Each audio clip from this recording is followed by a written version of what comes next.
Et bonjour, bon dimanche, dimanche de la Saint-Valentin, enfin dimanche d'après la Saint-Valentin, et j'ai eu le droit à un cadeau qui est là. Alors, ce cadeau ne m'a pas été offert par ma chère et tendre, ce cadeau m'a été offert par Ninja de l'ombre, il se reconnaîtra. Merci à lui, en fait ça fait des mois qu'il veut m'offrir un cadeau pour mon anniversaire, qui, je vous le rappelle, était début décembre. Et à chaque fois je lui disais non mais je veux pas que tu dépenses du pognon pour moi, j'aime pas, en fait ça me gêne d'avoir des cadeaux. Donc là, il me disait, j'ai un comics en double, je te l'offre. Je fais, bah vas-y. Du coup, il m'a ramené ça, je suis en train de l'ouvrir là devant vous.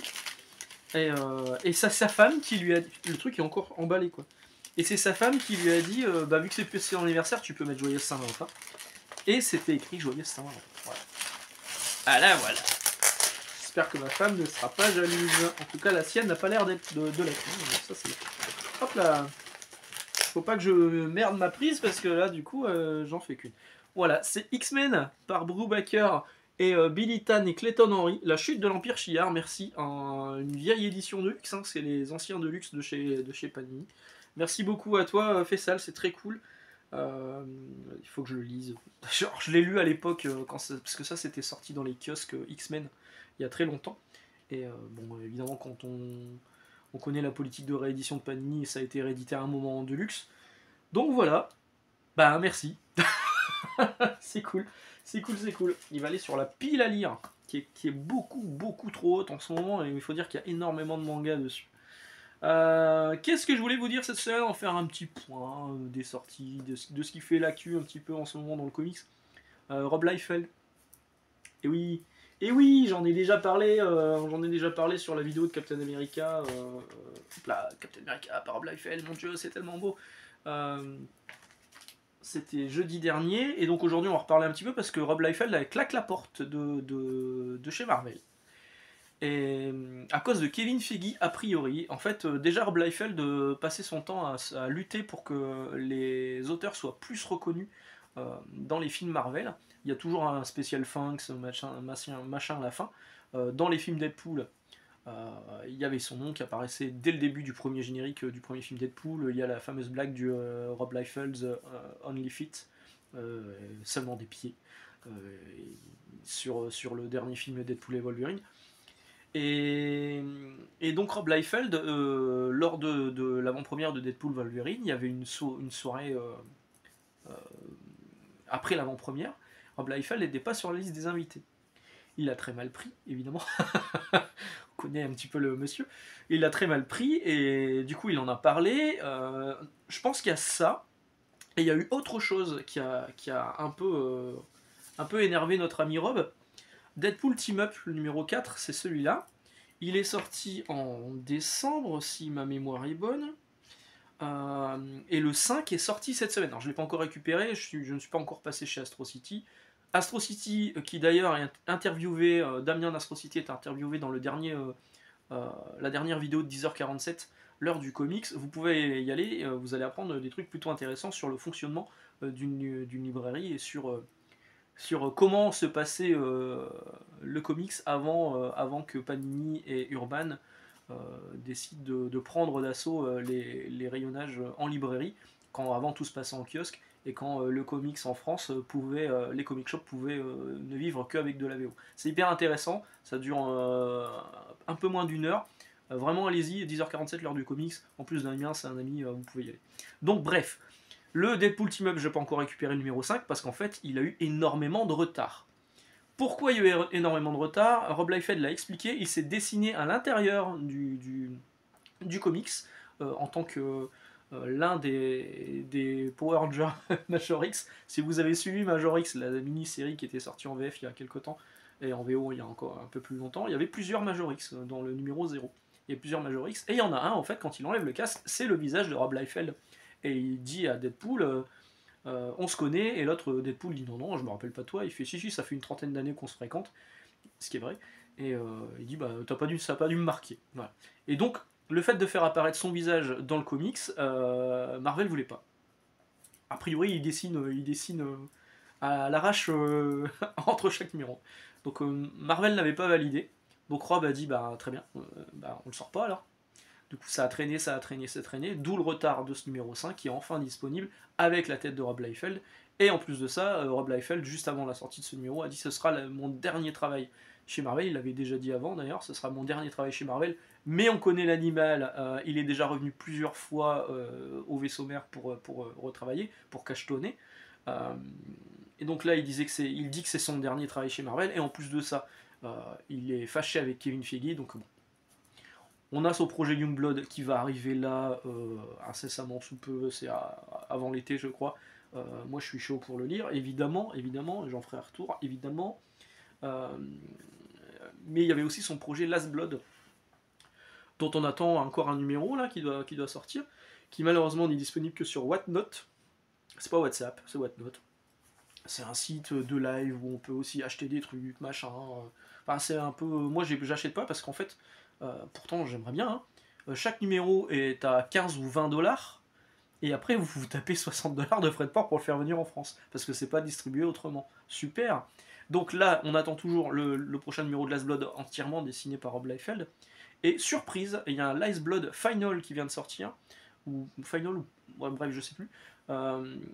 Qui est entièrement scénarisé et dessiné par Marat Michaels. Marat Michaels, qu'on a ressorti de la naphtaline, hein, parce qu'en fait c'était un des soldats de Rob Liefeld pendant la période extrême, etc. Il travaillait beaucoup avec lui. Moi j'ai pas souvenir qu'il ait fait beaucoup de choses derrière. J'ai pas souvenir d'avoir revu son nom régulièrement. Mais là, boum, surprise, Marat Michaels sort un numéro spécial de la nouvelle série de Rob Liefeld, Last Blood, pas confondre avec Youngblood. Rob Liefeld a quand même dessiné 4 ou 6 pages, je crois, de prologue dans ce numéro, histoire de pouvoir capitaliser un petit peu sur sa fanbase, qui est quand même assez énorme, c'est le moins qu'on puisse dire. Donc voilà, Rob Liefeld claque la porte de chez Marvel, mais vous inquiétez pas, tout va bien pour lui. Sinon, il y a Urban qui a fait quelques annonces cette semaine avec les Absolutes, ça y est, c'est enfin officiel. Enfin, c'est enfin officiel, on sait comment ça va sortir, ce sera donc des albums séparés qui sortent le 30 mai, les 3 d'un coup. Ça m'a étonné un petit peu parce que aux États-Unis, il y a eu un mois c'était Batman, un mois c'était Wonder Woman, un mois c'était Superman, enfin, ou 15 jours. Je suis jamais très précis, tiens, dans mes vidéos. et là, tout sort le même jour, le 30 mai. Pour Batman, il y a une exception avec un numéro spécial en noir et blanc, donc le premier numéro sera aussi disponible en noir et blanc, un peu plus cher, 30 euros, au lieu des 20 euros demandés pour l'édition classique.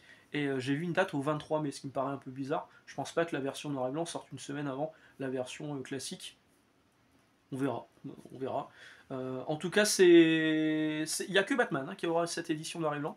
Il n'y aura pas Wonder Woman, il n'y aura pas Superman. Si vous voulez voir des versions noir et blanc des premiers épisodes de Wonder Woman et Superman, je vous rappelle que dans moins d'un mois sort l'univers Absolute Preview exclusif au CSA avec le premier épisode de Batman, de Superman et de Wonder Woman entièrement en noir et blanc pour une dizaine d'euros, je sais plus combien exactement. Ça sort là bientôt, c'est dans 3 semaines je crois. Évidemment, je vais en prendre un et je vous en reparlerai, exclusif aux libraires du Comic Shop Assemble. Mais donc les éditions classiques sortir le 30 mai. Je crois que c'est 20 euros pour Batman. Il est un peu plus épais parce que le premier numéro était un peu plus gros. Ça doit être 18 euros pour Wonder Woman et Superman. Et il y aura des éditions collector qui seront disponibles exclusivement chez Pulps. Voilà, pour l'instant, c'est ce qui a été annoncé. Il y aura peut-être d'autres choses par la suite. Mais pour le moment, il y a ça. Donc avec en plus un ex-libris. Je crois qu'il y en a un aussi qui peut être signé. Je crois que c'est celui de Batman. Bon, il va cartonner celui-là, c'est sûr. Bref, ça y est, ça sort le 30 mai. C'est pas la seule annonce qui a été faite là récemment par Urban. Il y a Justice League, ça y est, on sait que ça sort. Ça sort au mois de juin, je crois. J'ai pas noté la date. Justice League, j'ai pas noté la date. Non, j'ai pas noté la date. J'ai vu que c'était 18 euros et c'est du bon. Enfin, pour l'instant, moi j'en suis à l'épisode 3. L'épisode 3 Épisode 2 ou 3 en VO, et pour l'instant c'est vraiment bien, donc bon. On en reparlera aussi d'ici là. On va rester un peu sur Urban avec la sortie du All-Star Superman. Alors je vous avais dit la semaine dernière que le All-Star Superman il était annoncé sur les bases de données des libraires comme une édition noir et blanc. J'ai demandé sur Facebook en commentaire est-ce que c'est vrai, parce que moi j'ai des commandes clients parce qu'ils me l'ont commandé parce que c'était une version noir et blanc, normalement noir et blanc, puis finalement on apprend depuis Angoulême que c'est pas le cas. on m'avait répondu, on remonte l'information, parce que j'avais mis une capture d'écran en fait, hein, de la base des libraires, où c'était bien écrit en noir et blanc. Et on remonte la formation, machin. Donc la réponse classique hein, qu'on a tout le temps, on remonte la formation et on revient vers vous. Ouais, souvent ils ne reviennent pas vers nous. Sauf que là, j'ai eu un retour de Urban directement qui m'a envoyé un mail. Alors, disons mon adresse mail, on a déjà échangé plusieurs fois. Et qui m'ont précisé qu'effectivement, l'erreur ne vient pas d'eux. En fait, eux, ils donnent des informations et après, il y a tellement de monde qui retouche derrière, machin, tout ça. Quelqu'un a dû faire une erreur, ça n'a pas été corrigé, donc là, ils ont demandé à ce que ce soit corrigé. Et parce que j'ai vérifié aujourd'hui, c'est toujours écrit édition noir et blanc dans la base des données. Sauf qu'entre temps, on l'a reçu en magasin. Effectivement, c'est en couleur. On m'avait précisé que Urban m'a précisé qu'effectivement c'était de la couleur. Maintenant, ça reste une belle édition. Si vous ne l'avez pas, alors effectivement, il existe la version Marvel Poche qui est beaucoup moins chère, c'est quand même 31 ou 32 euros. Mais franchement, la couverture, elle a un rendu, alors couleur un peu crème, avec un Superman en rouge, avec du vernis sélectif. Le rendu, il est vraiment impeccable, ça fait vraiment beau. Et en plus de ça, il y a un Ex Libris Illini à l'intérieur, glissé à l'intérieur. Alors ça, par contre, on risque de s'en faire piquer une paire. Et je pense que à la fin, il y a plein de croquis. Je pense que ces croquis sont inédits et sont à vérifier. Hein, sont dans cette version en tout cas. Voilà, voilà. Donc une belle édition quand même pour All Star Superman. Franchement, moi, si j'avais pas déjà mon... En fait, moi, j'ai All Star Superman en kiosque, ce qui me va très bien, hein, c'était sorti chez Panini à l'époque. Ça me suffit. Maintenant, si j'avais eu aucune des versions, je pense que je partirais sur celle-ci. One Hand and Six Fingers. Alors, vous savez qu'il y avait eu... le premier numéro est sorti, à la fois en unitaire, enfin tout seul, et avec un coffret. Le coffret a été en rupture tout de suite. Il faut dire qu'on en avait discuté avec mon repris, il y a eu un gros tirage sur le coffret, a priori ils y croyaient pas des masses, et pourtant, ça a été en rupture tout de suite, et pourtant, on me le demande encore en magasin, malheureusement j'ai plus que l'édition simple. On n'entendait que, sur le dernier numéro, donc le 7ème je crois, il y aurait de nouveau un tirage pour un coffret, pour que les gens qui les ont achetés à l'unité puissent mettre l'intégralité à la fin dans un coffret. Ce sera peut-être pas le cas. Je souhaite vraiment que ce soit le cas. Pour moi, ça serait vraiment le truc à faire. Maintenant, est-ce que c'est réalisable au niveau des tirages? Est-ce que c'est économiquement viable? À voir. Urban pourra sans doute répondre à ça. Mais si c'est le cas, tant mieux. Si c'est pas le cas, bah, tant pis. Ça veut dire que là, il n'y a plus que l'édition simple qui est disponible. Qu'est-ce que je voulais vous dire? Est-ce que je vous parle de ça tout de suite? Est-ce que je m'énerve tout de suite ou pas? Wolverine Red Band. J'ai l'impression qu'on en parle tout le temps, Wolverine Red Band. Bon, moi je les achète en VO, le 5ème numéro n'est pas encore sorti, le 5ème et dernier numéro n'est pas encore sorti, ça ne va pas tarder. Panini au début, je vous la fais courte, hein. Au début ils avaient dit non, il n'y aura pas la version Red Band, on n'a pas le droit de le sortir, on sort que l'édition normale à 18 balles, mais on fait une édition collector en noir et blanc à 30 euros. Ok. Mais tout le monde réclame la version Red Band. Finalement, Panini trouve une solution et propose les versions Red Band dans un coffret. Je vous en avais parlé avant l'annonce officielle, ça avait fuité sur les sites de précommande. Le coffret était annoncé à 30 euros. Vous aviez les 5 fascicules. Alors, c'était 5 fascicules qui se rangeaient dans un coffret. C'était la solution qu'avait trouvé Panini pour le proposer, pour 30 balles. Du jour au lendemain, moi je continue à vérifier, je regarde un petit peu les prochaines sorties, Panini machin, pouf, je vois que le prix a changé, 37 balles, je fais what the fuck. Et donc j'en avais parlé à des gens autour de moi, on m'avait dit oui, bah a priori c'est parce qu'ils mettent l'édition normale à 18 balles, ils ont peur de pas la vendre, ils la claquent dedans avec le coffret. Je fais ok, bon bah ok, ça fait l'édition normale à 7 balles, bon les gens vont le vendre une dizaine d'euros à côté, histoire de récupérer un peu de pognon, et puis on n'en parlera plus quoi. Eh ben peut-être pas. Peut-être que ce sera vraiment que les Red Band dedans, sans l'autre édition, mais toujours à 37 balles. Un coffret qui était annoncé à 30 euros quand il est apparu sur les fichiers, qui passe depuis à 37 balles. En plus de ça, sur les bons de précommande, c'est toujours écrit 30 euros, hein, mais il sera bien à 36,95 €. Et en plus de ça, il n'y aurait que les versions Red Band et pas l'édition classique en plus. Ça fait cher. C'est ce que j'ai dit à ma reprise. Je lui dis ça fait plus cher que la VO. Parce que la VO, les numéros en Red Band sont à 6 $. Il y en a 5. Faites le calcul, ça revient plus cher que 36,95 €. Du coup, elle m'a dit qu'elle allait remonter l'information, auprès de Panini pour savoir pourquoi, du coup, ça revient plus cher qu'en VO. Mais bon, moi, elle m'expliquait aussi que le tirage sera pas très élevé, que c'est vraiment pour les gros fans, machin, tout ça. Je dis, très bien, mais les gros fans qui voulaient la version Redband, comme Panini au début a dit que ça sortait pas, les mecs comme moi l'ont acheté en VO. Et oui, voilà, encore une belle douille. Le feuilleton Wolverine Red Band, je crois qu'il n'est pas terminé. On en reparlera sans doute encore une fois bien. Dès qu'on a un peu plus d'informations, quoi. Ils auraient dû en parler, tiens, d'ailleurs, dans le podcast de First Print, parce ils ont été interviewés. Et ils ont parlé de la version Red Band, je sais plus. Bref, ça aurait été une question à poser, là, parce que pour le coup, là, on est dans le flou. On est dans le flou le plus total. Tiens, d'ailleurs, First Print a refait un podcast avec Bliss Édition. Je vous fais pas de résumé aujourd'hui parce que Bliss Edition, je lis pas de Bliss. Je sais que c'est un tort, à chaque fois on me le dit, mais j'en lis pas parce que je lis déjà beaucoup trop de trucs. Moi, le mec qui la semaine dernière vous dit faut vraiment que je ralentisse, cette semaine, cette semaine j'ai quand même acheté 2 titres chez Panini. Et je me suis retenu pour Destro et Scarlett. Parce que je me dis, finalement, quand je fais le calcul,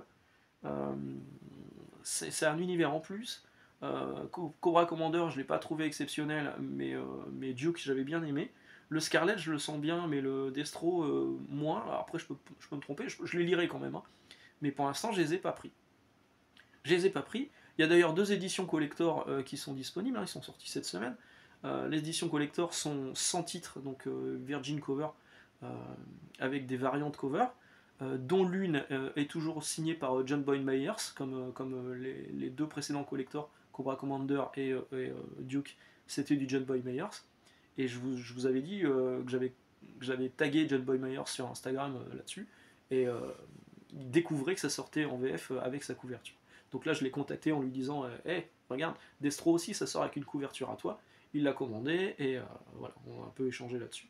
Par contre, Scarlett, c'est pas du John Boyd Myers, c'est Karl Kersch. Je sais jamais si je le prononce bien, mais je les ai vus, et je me suis dit, si je devais choisir la Destro, je prendrais la John Boyd Myers, mais la Scarlett, je prendrais la classique. Je la trouve beaucoup plus jolie que la variante là de Karl Kersch avec le ninja blanc là, dont j'ai zappé le nom, et Scarlett derrière. Je la trouve beaucoup moins jolie que la classique. Donc voilà, j'ai pas craqué cette semaine là-dessus, par contre j'ai craqué, ça va vous faire rire. Ça, Punisher. En fait, j'ai reçu un SP de Panini.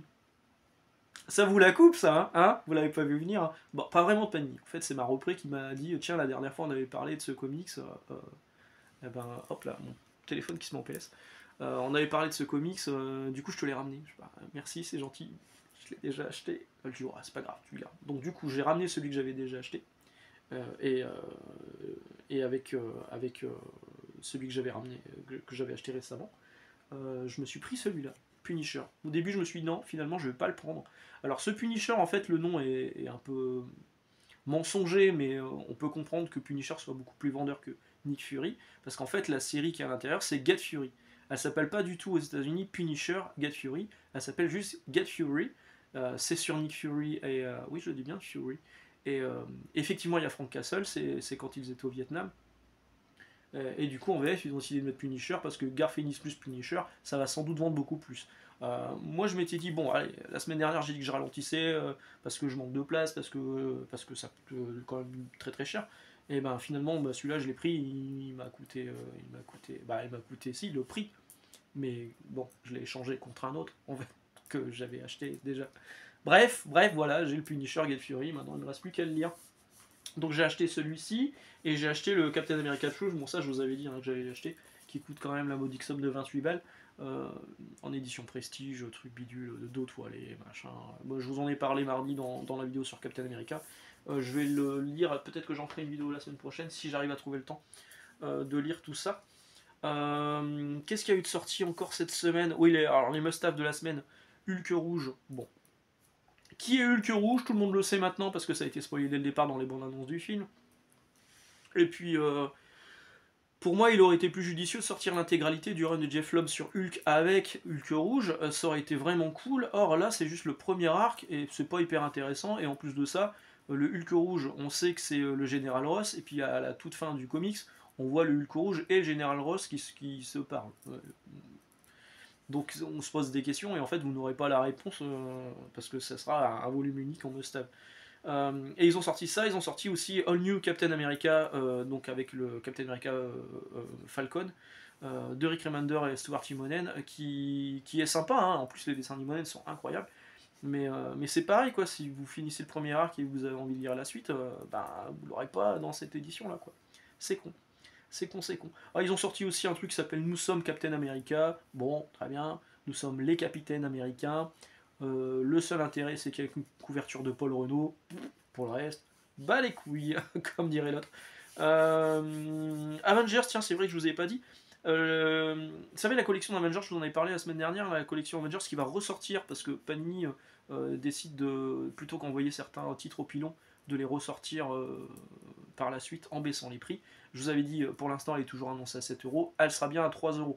Donc pour 3€, vous allez pouvoir avoir cette collection Avengers. Et il y a aussi Spider-Man Reign, le tome 1, qui ressort en plus en édition. Un mois plus tard, ça ressort en édition dure à 19 balles, je crois. Alors que là, vous pouvez avoir la même histoire pour 3€. Moi, je l'ai dans cette édition-là. Et voilà, donc ça sera bien à 3€.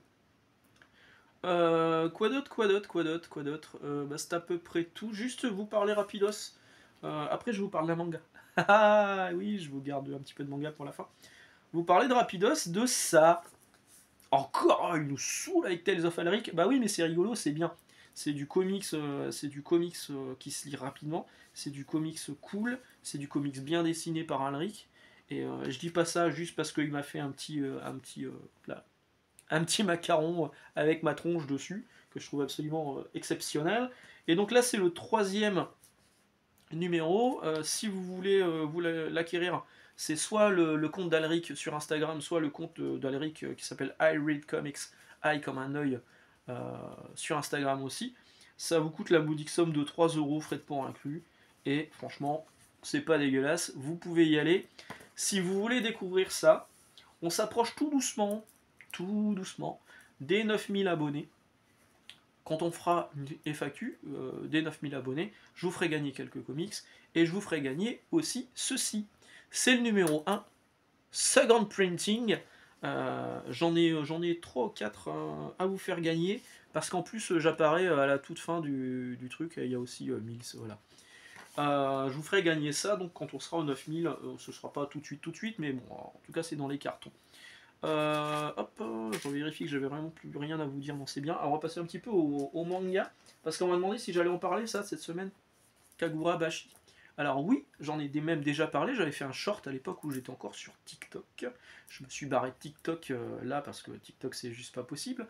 Tous les comptes TikTok, on se demande si c'est des vrais abonnés qu'il y a derrière ou des gens qui ont payé, parce que je vous avais expliqué, TikTok au bout de 2 jours, je reçois un message de TikTok, hey, augmentez votre nombre d'abonnés grâce à ce pack, et puis vous pouviez payer pour acheter des abos ou payer des vues. J'ai dit bah super. Tout ce qu'il y a sur TikTok en fait c'est du fake. Donc Kagurabashi, je vous en avais déjà parlé parce qu'en fait j'ai la version japonaise que j'avais achetée l'année dernière au mois de mars au Japon et que j'avais plutôt bien aimé, hein, même si j'avais pas tout compris, ça reste en japonais. Voilà, je trouvais ça franchement beau. C'est un truc qui cartonne au Japon, alors que je crois que c'est la première œuvre de l'auteur.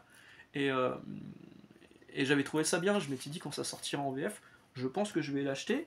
Donc là c'est sorti en VF cette semaine, dans son édition normale, avec cette couverture-là, avec un bandeau où c'est écrit non pas l'auteur de My Hero Academia vous le recommande, là c'est écrit l'auteur de Naruto vous le recommande. Bah oui, My Hero Academia c'est chez Kiyun, Naruto c'est chez Kana, en VF c'est édité chez Kana. Ah bon. Ah les petites histoires là. Mais c'est aussi pour ça qu'on n'a pas mis une Robocon en VF, putain de merde. Parce qu'ils savent pas se mettre d'accord. Faut chier, c'est con. Donc, Kagurabashi, il y a cette édition là, et il y a une édition pour le même prix, avec une cover qui brille, qui est en plus réversible, donc il y a cette cover là de l'autre côté, avec une illustration en pleine page, bon, sans plus quoi. En plus de ça, nous on a reçu au boulot un service presse avec un t-shirt où c'est écrit I love avec un gros kanji, I love katana, c'est écrit, voilà, j'aime les katanas. Pour la Saint-Valentin, c'est parfait. Et on avait reçu aussi bon, le service presse là il y a quelques mois, hein, c'est écrit sortie prévue en 2025. Du coup, moi j'ai pas acheté le tome 1, je l'ai. C'est le service presse, c'est exactement le même. Le papier est pas dégueulasse, c'est juste que j'ai pas les jaquettes rabattables, hein, mais je m'en fous. J'ai la version Jap dans tous les cas, donc très bien.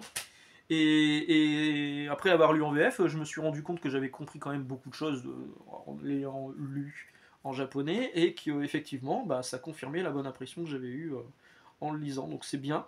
On verra comment se passe les numéros suivants. Je crois qu'ils doivent être au numéro 5 au Japon.